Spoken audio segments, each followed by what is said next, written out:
Good morning. Welcome to another edition of Take 5. It is Friday, June 3rd, 2011. And glad to have you with me. Glad to have 31 brand new Facebook friends added yesterday. Record day. Never had that many added in one day. So hopefully some of you are watching today's webcast. And I will let you know we are in a chapter in Matthew that is negative, and I don't like teaching negative stuff. So this is not typical, but I am committed to teaching every verse of every chapter of the New Testament. So I would encourage you to watch some of the other ones. They're on my Facebook page as well. They're more positive, but go ahead and watch today since you're with me already, and maybe we'll learn something together. We're in Matthew chapter 23. Jesus is condemning the religious, prideful leaders. That combination, that's a terrible combination wherever you get those three things together, religious, prideful leaders. And we're in verse 16. Woe to you, blind guides, who say, if anyone swears by the temple, it is nothing. But if anyone swears by the gold of the temple, he is bound by his oath. You blind fools!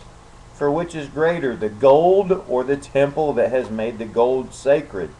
And you say, if anyone swears by the altar, it is nothing. But if anyone swears by the gift that is on the altar, he is bound by his oath.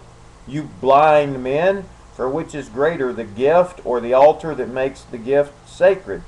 So whoever swears by the altar swears by it and by everything on it. And whoever swears by the temple swears by it and by him who dwells in it. And whoever swears by heaven swears by the throne of God and by him who sits upon it. Alright, well, I'm going to just be honest with you. That, even just reading that is kind of confusing to me. But here's the basic thing he's saying. First of all, he's called them blind. They're blind because they're not seeing the main thing.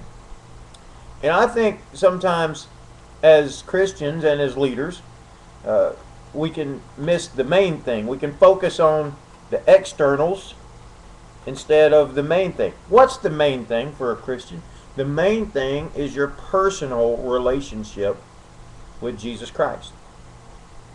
Your walk with Him, your walk with the Father, your relationship with the Holy Spirit, the Godhead, Father, Son, Holy Spirit. Your personal relationship with them.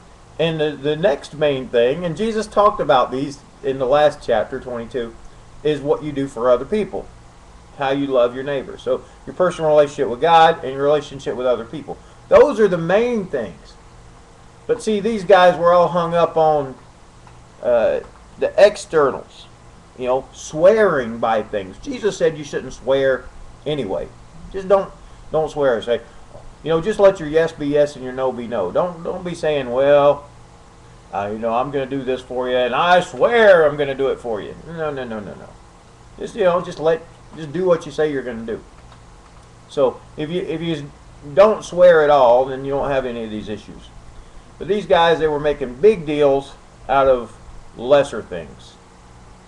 And we also do that sometimes in our churches where we have certain rituals or certain traditions that if you break those, you're in big trouble.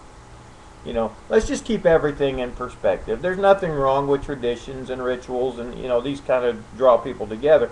But the main thing is a person's relationship with God and what he does for his fellow man. All right, I'm not going to try to explain all the different things in that passage.